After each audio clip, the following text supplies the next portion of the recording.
something that is causing real harm and devastation to our communities, we might uncover the truth. And the truth is that this is all by Democrat design. Our inner cities are all by Democrat design. Like Chicago, like Baltimore, and like Detroit, they have been run by Democrats for decades. We have been made to believe that the conditions in our cities are normal. We're supposed to turn a blind eye to the corruption, to the crime, to the gangs, and instead focus on what our media deems of more importance. We are instead told that we should be focusing on white people. We're supposed to be reactive and angry and fearful about white supremacy, when in fact, it is liberal supremacy that is harming our communities. I say this all the time. You show me a neighborhood where there are liberal policies that reign supreme, and I will show you a neighborhood where Black Americans are struggling in this country. For decades, we have been disrespected by the Democrats. We have empowered their party, lined the pocket of their politicians, and we have gotten positively nothing in return for our blind allegiance and faithfulness. I've recently begun to immerse myself, as I told you all yesterday, in old videos and interviews of Dr. Martin Luther King Jr. And I came across an interview of him from 1964, where he was underscoring the problems that were in Black America at that time, and here's what he mentioned. I will quote: school dropouts, crime rates, illegitimacy, rioting, and other social evils, end quote. I find that list to be really interesting because he spoke that list 55 years ago. And yet today, across all of those categories, we not only have the exact same problems, but the problems have worsened. How is that possible? How is that possible in a society that has experienced so much social progress that we are seeing a decline in the Black community?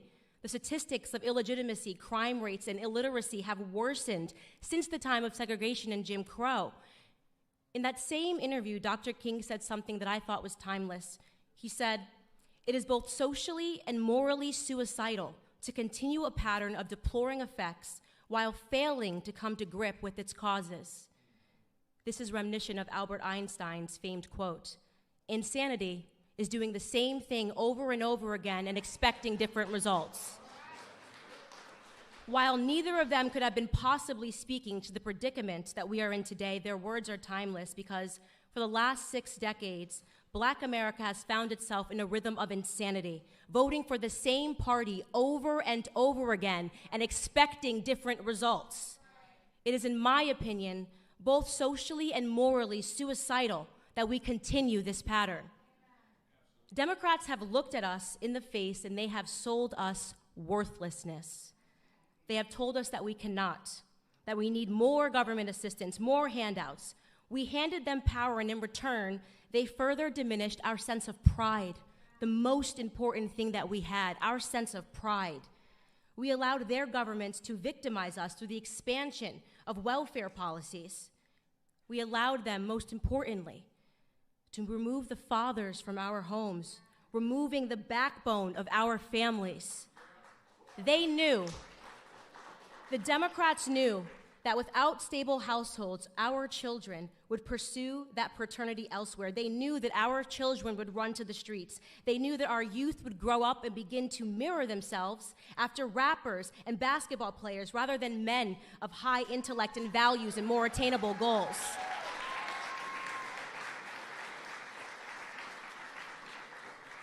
Their media took away the Jeffersons, they took away the Winslows, they took away the Huxtables, and they gave us love and hip hop.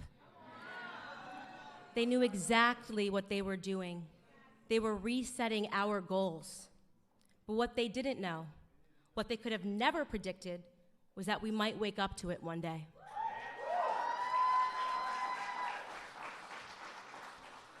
In 2015, when a man with crazy hair and a beautiful wife came down the escalator at Trump Tower,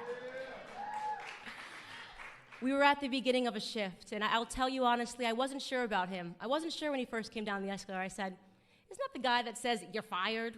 Is he really running for president? But then an incredible moment happened. In August of 2016 in Michigan, everything changed for me when that same man did something that I believe will forever be recorded in Black history as a turning point for our community. That Republican candidate got on stage, he boldly looked Black America straight in the face, and he asked us, "What do you have to lose?" The courage of that moment, the courage for a man to challenge us to look around at our communities and to just acknowledge it, to be real, to be honest with ourselves, to acknowledge the filth of our communities and our inner cities, to acknowledge the state of our broken culture, our broken school system. He forced us to stop accepting excuses. Every single person that is standing in this room stands here because at some point we had the courage to set our pride aside and to realize that for the first time in decades, we had somebody who was telling us the truth. And he just kept on telling it all around the country, dropping bars. Honestly, Trump might be my favorite rapper right now. My favorite moment of his campaign was he said, "Only Rosie O'Donnell, only Rosie O'Donnell."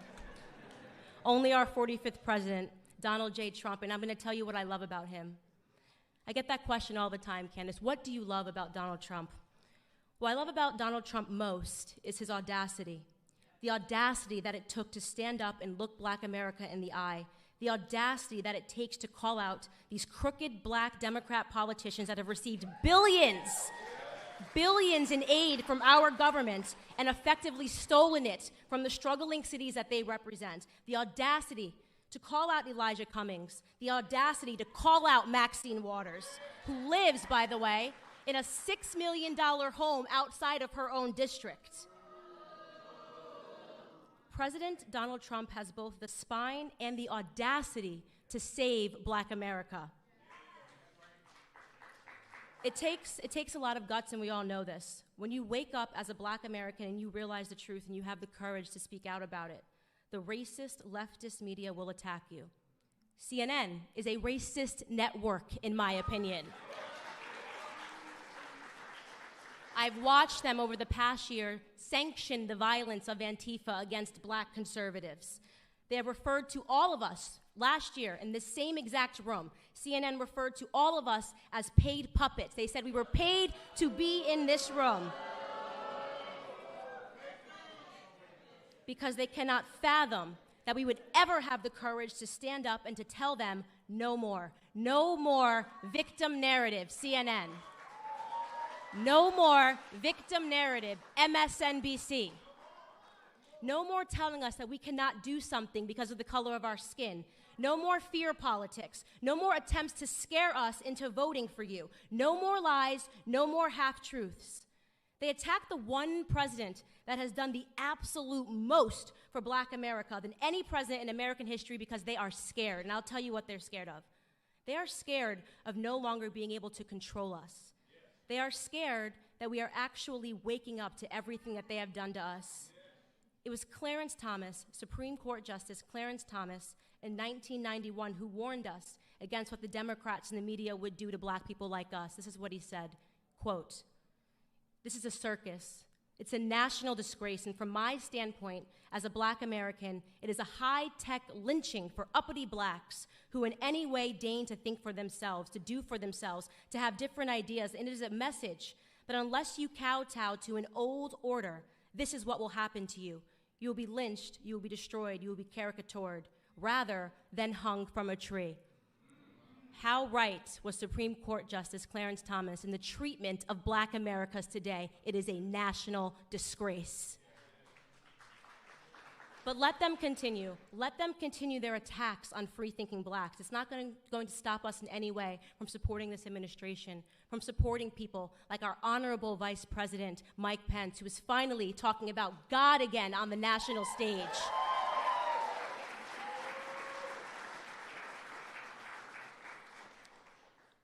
President Trump views us as Americans. And the answer, of course, to that question is that we had absolutely nothing to lose from taking a chance on him, and now we're winning. We want Trump. We want the victor narrative.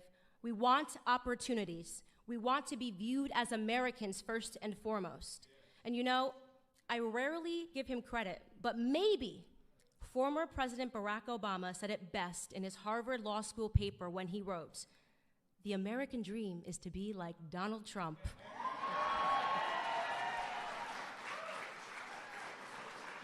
We want the American dream. Thank you guys so much for being here, and get ready to see the man himself.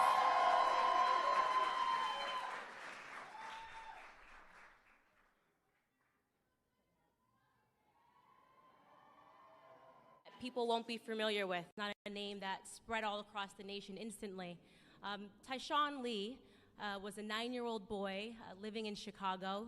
He left his grandmother's house because he wanted to go play basketball in the park, and he was playing basketball by himself in the park. Tyshawn Lee was approached by an adult man who came up to him playfully and grabbed the ball and began playing with him. And then eventually this older adult man lured him away from the park with the promise that he would take him to the store and buy him whatever he wanted. So he followed this adult man into an alleyway, and he was instantly, Tyshawn Lee at 9 years old, shot point blank a few times and murdered. He was murdered, it was gang related. They were after his father, so this was a gang hit to go after this young boy. Disaster, an absolute sad disaster that brought tears to my eyes because he was only in the 4th grade. You know, unbeknownst to most of this world, this story happened, and the reason that we don't know about it, the reason that there was no wall-to-wall coverage and national sensation about this story by the people who claim to care about the senseless ending of Black lives is simply because it didn't fit the media narrative. That's it. He was killed by another Black man, so it didn't fit the media narrative to be outraged about this story. Black on Black crime is something that our media tells us that we're not allowed to talk about. Over 93% of Black homicide victims are killed by other Black people. We are not supposed to be outraged, and we're not told to remember the names of those victims. Because if we begin to focus on that area,